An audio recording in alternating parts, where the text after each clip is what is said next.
With any dream, the wind won't always be at your back, the sun won't always be shining, and some rain is going to fall.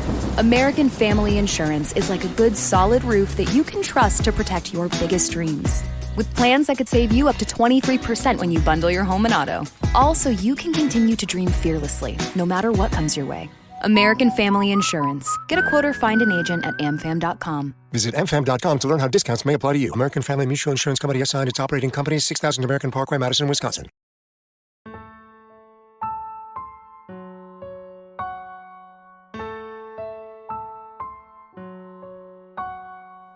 Live from Liverpool, the Dark Paranormal, Season 10.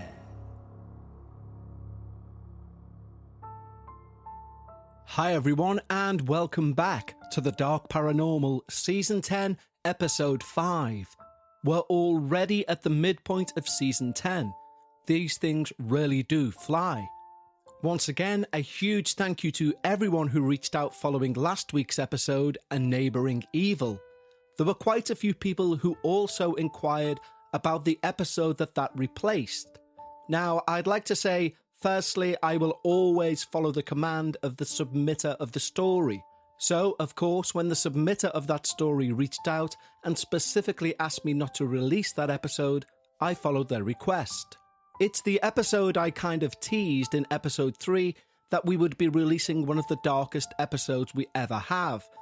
And it's the content therein that made the submitter kind of second guess whether they should put it on the show. However, since they've asked to not release the episode, we have now started some communication which will hopefully, fingers crossed, lead to the episode finally being released. So hopefully I'll get the green light to release that episode some point over the next few weeks. But enough about the future. What are we going to cover on today's show?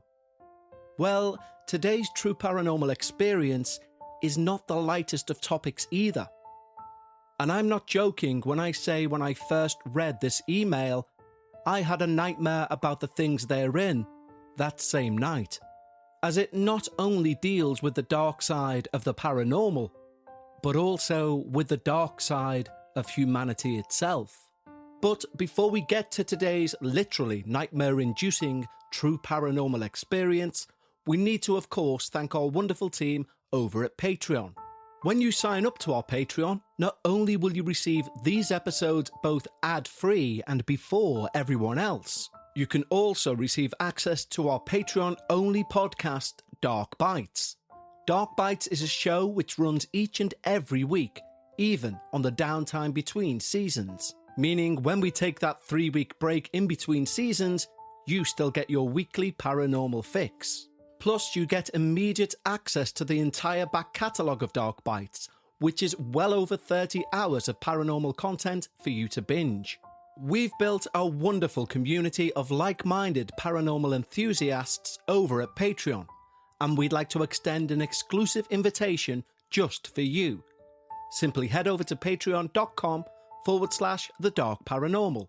Just like these wonderful new team members have. Jackie, Melissa Patillo, Omar Heredia, Kent Keenan, Andrea Barrows, Selena Castillo, Ryan Patterson, Holly, Rebecca Anderson, Lane Lynn, Leanne M, Joe Anthony Conrad, Aaron Clegg, Amanda, Alison F, Brett, Jupiter, All-Star Toby 20, Jackie Quam, Alicia Garcia, Nicholas Alvarez, Paula Nevins, Nate Harris, Deacon Easter, Fox Rabble, Gemma Campbell, Alfredo Panuccio, The Karate Fan, Phil G, Andrea S. Osterman, Jamie Papek, Madison Parcell, George Woodwards, Jenna Patterson, Mary Kokorin, Elizabeth Gonzalez, Jacob Gladden, Mary T, Josie, Malcolm R, and Hallie Mack.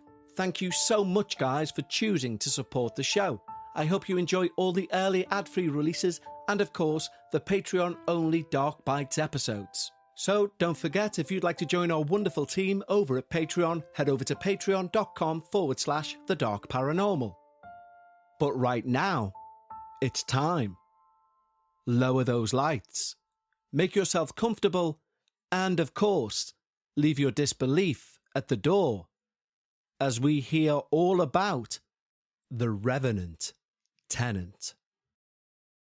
I thought it was about time I shared my paranormal experience with you and your listeners.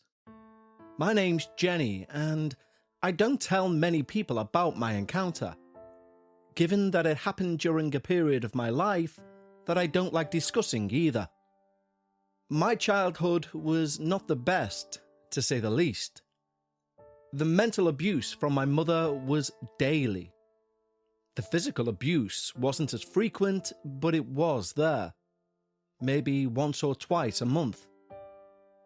Money was always tight. But even though I was only 18 whilst living at home alone with my mother, I was the main breadwinner of the house. All, and I do mean all, of my monthly wage from my receptionist job was handed to my mother. And if, God forbid, I should spend any money on myself, maybe for a new blouse or for some much needed new shoes, that's when she would turn violent. "Right, that 40 quid means a week without food," she'd scream, her finger inches from my face. She'd keep going, "You ungrateful little bitch, you this, you that." All the while her finger would be prodding closer, until she was prodding my cheek with her nail, harder with each word, and then once her rant was finished, she would inevitably end her performance with a hard slap right across the face. She didn't work herself due to alleged ill health. She relied on incapacity benefits, meaning not only was the rent paid, but she also got some living allowance, albeit a small amount. In truth, my extra cash paid for her weekly nights out, her mobile phone contract, her Netflix, her Spotify. One morning, I woke up and something just clicked in me, like an epiphany. I was about to turn 19, and I deserved better. There was no love in this house, just abuse, mentally, physically, financially. Almost in a trance, I packed a bag whilst Mum was still asleep, after another night out. And I left a note on the kitchen table that simply read, "I've left for good. God forgive me, but you're an awful mother. Have a nice life." I remember the feeling of utter relief as I closed that front door for the final time. I stayed at a friend's house for a while whilst I adjusted to my choice. And together we would spend each night looking through local ads, looking at rooms to rent or a house to share. And then, bingo, I found an ad for a room in a 2-bedroom apartment, 10 minutes walk from work. And within my financial limits, just. It was perfect, just what I needed. I called the ad, but to my dismay, I was told the room had just been taken. I was devastated. But my friend, being the amazing person she is, shout out to Kayla, told me I could stay as long as I needed to, and was the most positive person, saying, "Well, at least you now know what you're looking for," and things like that. You can imagine my surprise the following month when the lady from the ad called me back and said that the tenant had done a runner and left in the middle of the night with 0 payment and no excuse, and asked if I was still interested. I was indeed still interested, and I headed over that very afternoon to view the place. Now, from first impressions, you could easily think this was Slum City. It was on the edge of the business district and had a legit strip club underneath.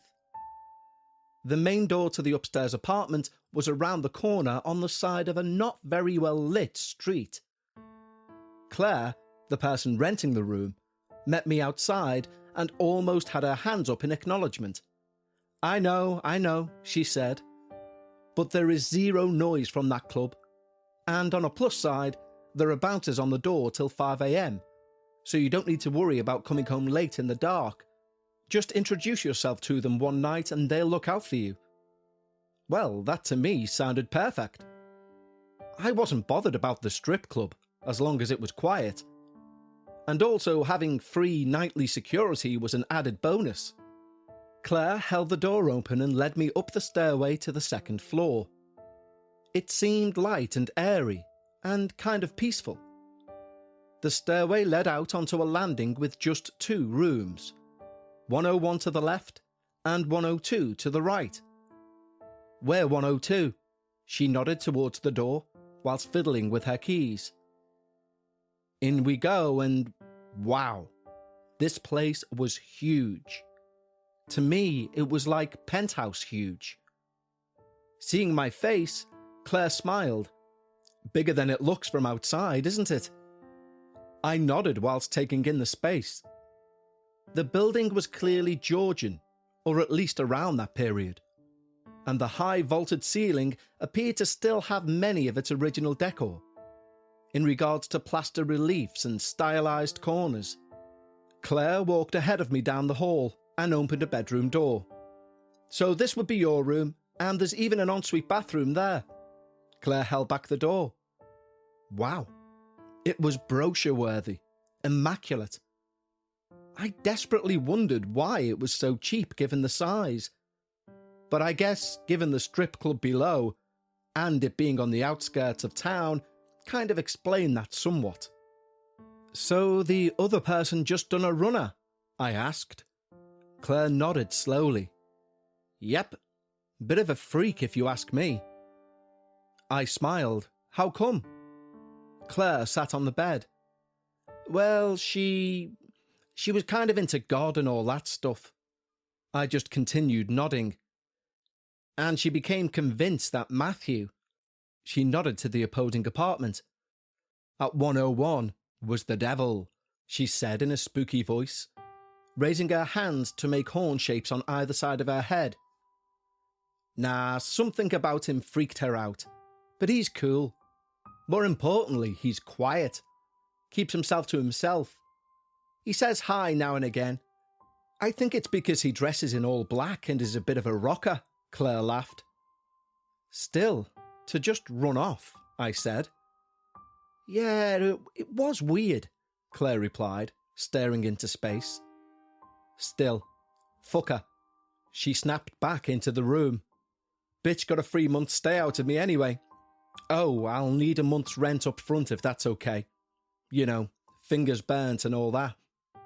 I nodded. Yeah, of course." And so, that coming Sunday, we filled Kayla's car with all my worldly belongings, and I moved into 102 Amber Drive.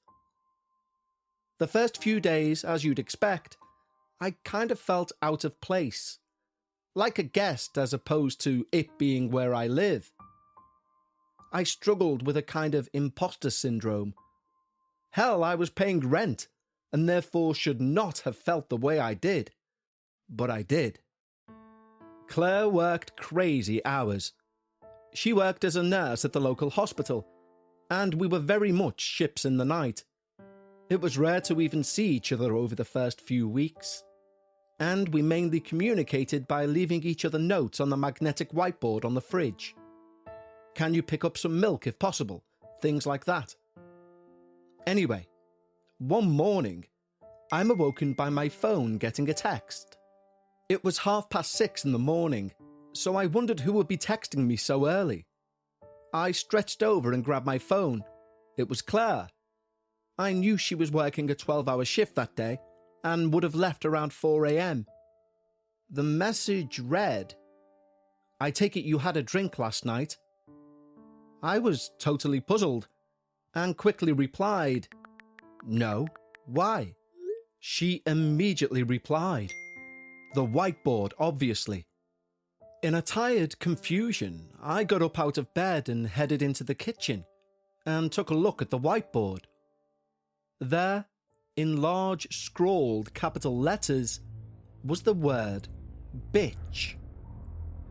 I stood and stared at it for a good while, before replying to Claire.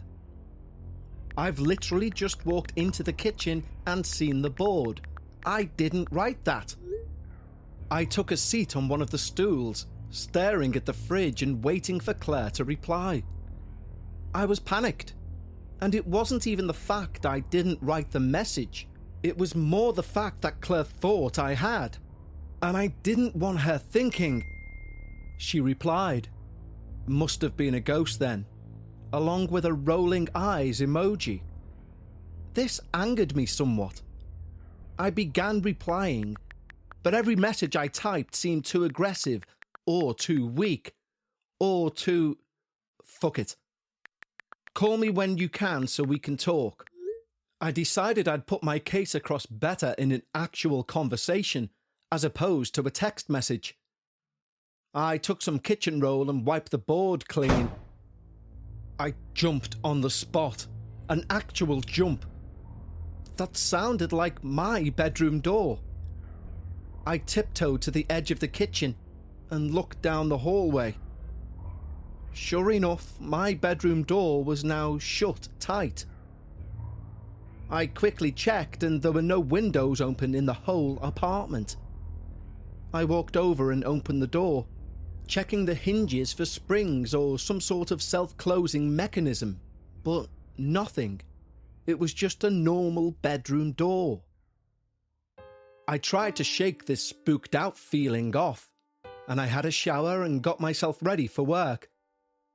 I left the apartment and locked the door when I heard the door of 101 begin to open. Time to meet the new neighbour, I guess. I turned around with a smile. Wow, Matthew was as attractive as hell. I've just moved in, I said nervously.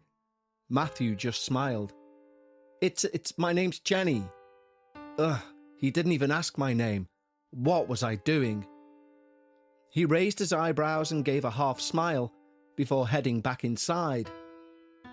I headed for the stairs, utterly cringing with my behaviour.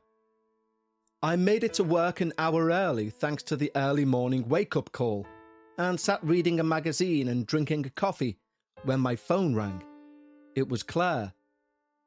I emphasised and re-emphasised how I didn't write on the whiteboard, to the point where I finally felt like Claire believed me. But we didn't discuss who the hell did write on the whiteboard. My ego, clearly wanting to get back on friendly terms, told her about my cringy meeting with Matthew. Seriously, I said. He was so hot I just got tongue-tied. Claire laughed. Hot? Ooh, you like them older then? Older? I replied. He's mid-20s, 30s max. No, he's not, replied Claire. He's in his 50s. Didn't the grey ponytail give it away? Eh? I said. The guy I seen had dark hair, short back and sides, and a dark stubble. Maybe it's his son. Claire gave a slight pause. Well, I've lived here 2 years, and in all that time he's not mentioned a son. Not that we talk that much. But I've never seen him have one visitor.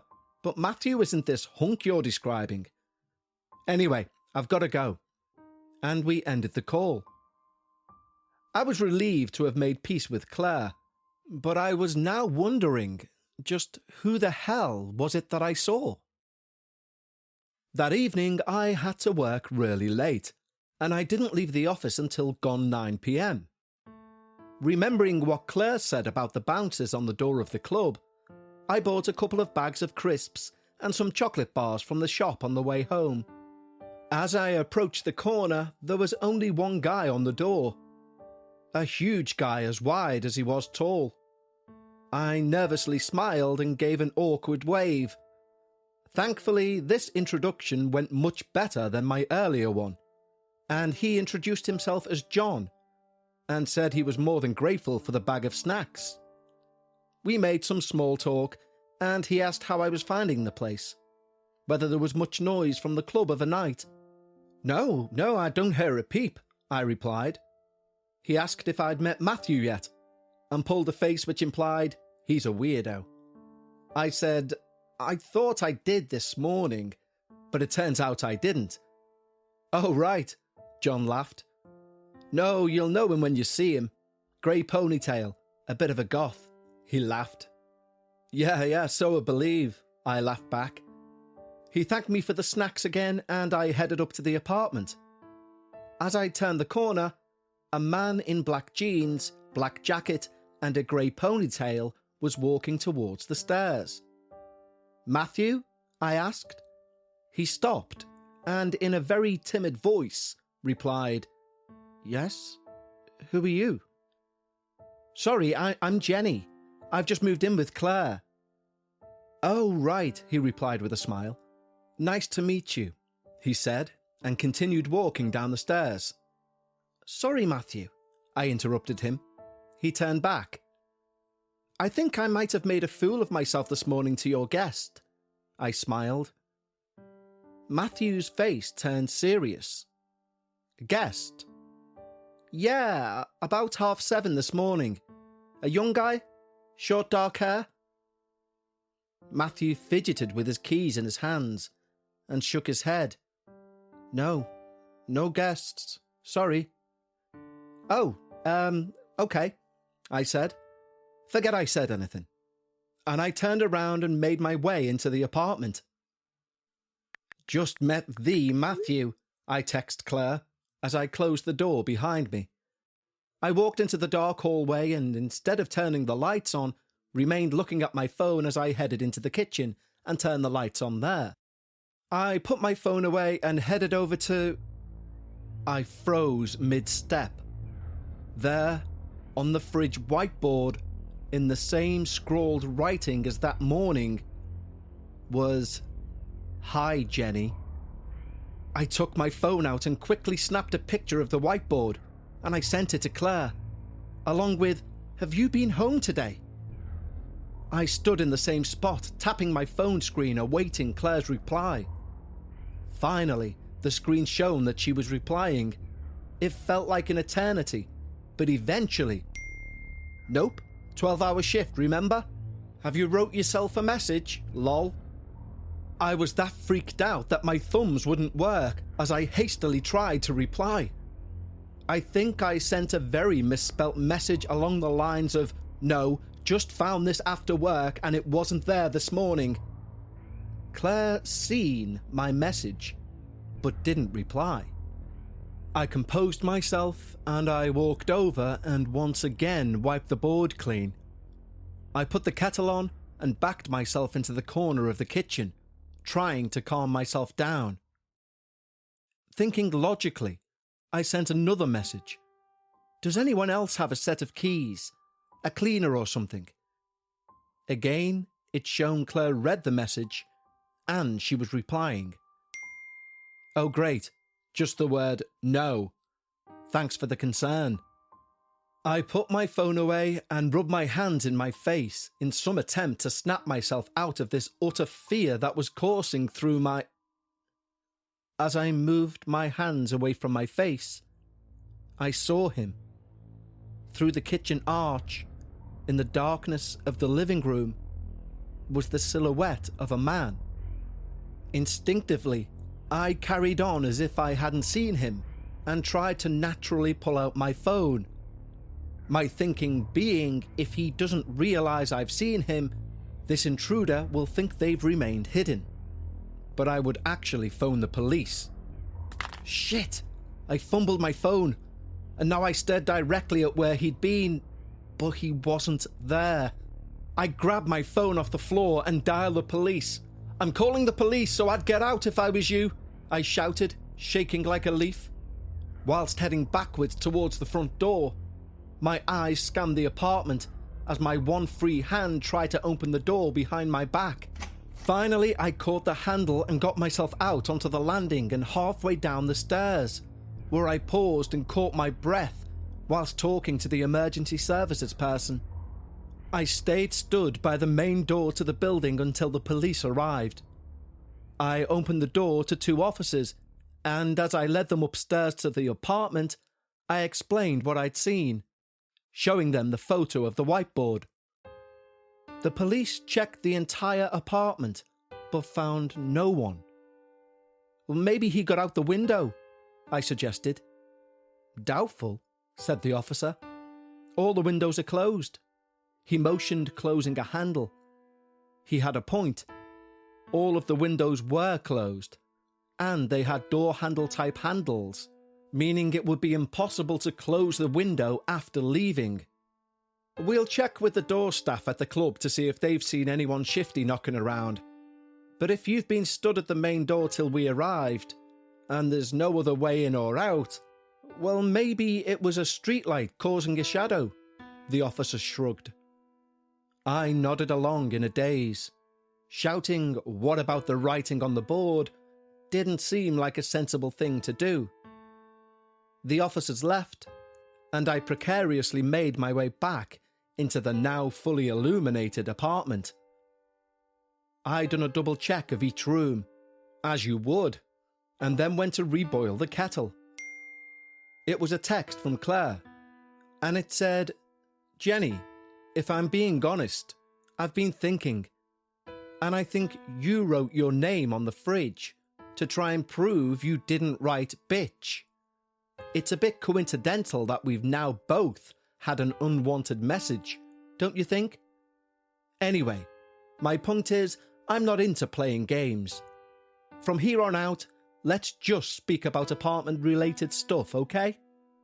Seriously? She thinks I'm that much of a weirdo? I just replied, "Fine." Fuck her, I thought. The next week or so went without incident. I barely seen Claire as usual, and nothing I could deem paranormal happened in the apartment either. That would all change one Saturday night. Claire was working a split shift, which meant she would be sleeping on site and wouldn't be home for the full 24 hours. I just returned home to the apartment about 1 o'clock in the morning after a blind date that I'd stupidly agreed to go on, after which I'd met friends for drinks in town. As I walked into the apartment, something just felt off. I immediately almost ran to the main light switch to illuminate the place. I just didn't feel alone. There was a closeness, like I'd walked into a room mid-argument. I stood, my hand still on the light switch as I scanned the apartment. I took a deep breath. "For fuck's sake, Jenny, sort your head out," I muttered to myself, and went to walk into the kitchen to get a glass of water for bed. I filled my glass, took a swig of water, and then something breathed down my left ear. I dropped the glass and ran towards... Something pulled me back by my hair.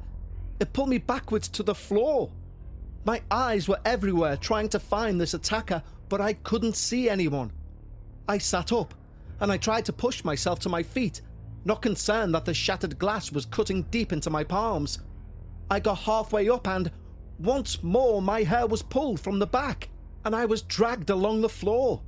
I recall my hands swiping and clawing, trying to catch the arm of whoever was doing this, but I just found fresh air each time. Then I was forcefully pressed to the floor, both shoulders pinned down by a weight. I remember hearing the glass scatter across the kitchen tiles as my legs thrashed around, and then the kitchen light blinked out, and immediately in my vision was the silhouette of a man inches from my face. I didn't know what to do. I lost it. I just screamed and screamed and screamed, and I kicked and I thrashed, and I screamed for what felt like a lifetime. The light came back on and the weight lifted as John from the club downstairs headed into the kitchen after apparently kicking the door in. Matthew stood behind him in the doorway. John surveyed the scene in front of him and then ran from room to room. "Who the fucking hell's done this to you?" he asked as he knelt down to help me up. I was an utter emotional mess. As I stood, even I looked in shock at the room around me. It looked like a murder scene. My blood streaked across the white tiles. Glass all over the floor.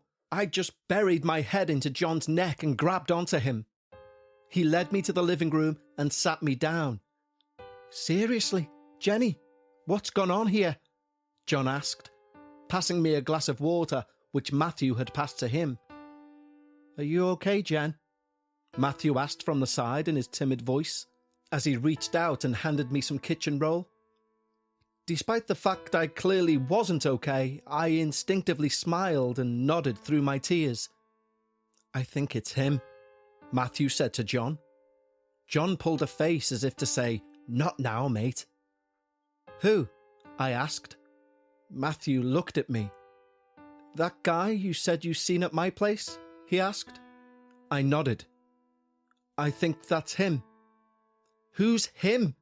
I asked in a slightly frustrated voice. I mean, for God's sake, I had every right to be frustrated.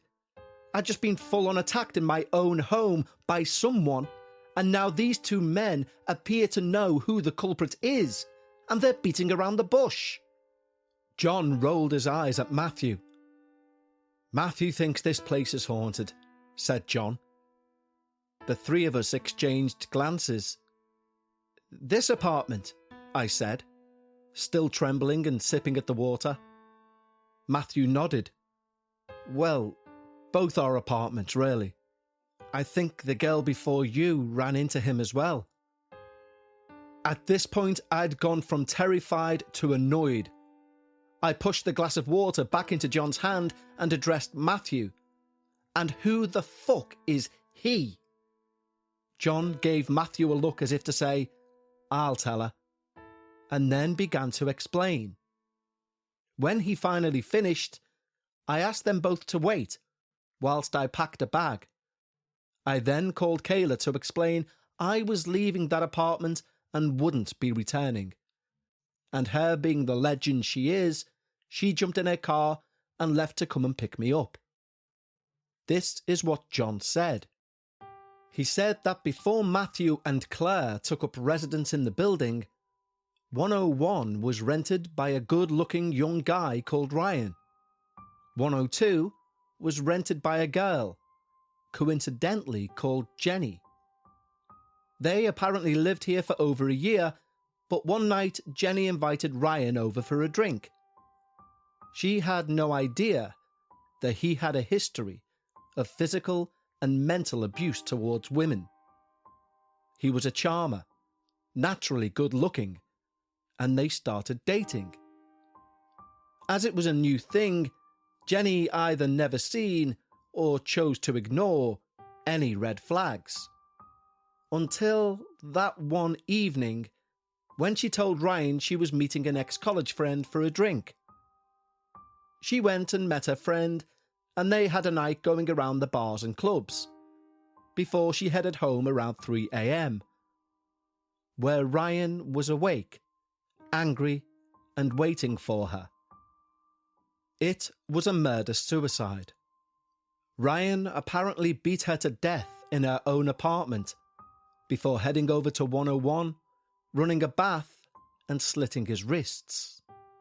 It turns out Claire knew the history of the building. In our brief back and forth as I explained why I was leaving, she gave a snarky comment that there was no such thing as ghosts and implied I drunkenly fell in the kitchen, and used that, along with the whiteboard messages, as an excuse to get out of an apartment I couldn't afford. I think that because she spent so little time in the apartment, she didn't ever see anything. Or maybe she did, and that's why she accepted so many shifts at the hospital at unsociable hours. One thing I know for sure is ever since that occurrence, I've sort of been able to pick up on negative energies, both in people and buildings. It's like some internal safety mechanism kicked in directly after, and it's kept me safe numerous times since. Thank you for giving me a space to share my experience. Jenny. Wow, Jenny, it's sincerely rare that I receive an email that gives me a genuine nightmare, but this one achieved that. From the episodes that we've covered over the last 10 seasons, it seems to be becoming more clear that evil seems to be able to permeate the walls around us. At the end of your email, you say that you feel like some sort of defense mechanism, like a sixth sense, has kicked in. And it's almost as if some of these negative energies await the right person to be around before they expose themselves. It's exceptionally common, as you listeners will well know, to hear of a ghost story of a haunted house and then new residents move in and claim it's not haunted and they feel absolutely at peace there. And therefore I do believe there are certain individuals that are capable, unfortunately, of attracting and drawing out this type of evil entity. But it is really good to know from our further communications that Jenny's now in a really good place and has had no further encounters to date. But as always, and touch wood it doesn't, but if that changes, do let us know. As ever, thank you for choosing to join me here for episode 5 of season 10. For our Patreons, I'll speak to you again on Sunday for yet another episode of Dark Bites. And for everyone, I'll see you here next week for episode 6. Until then, remember, when you're discussing the paranormal, always try and leave some of your disbelief at the door. And I'll see you next time, here on the Dark Paranormal.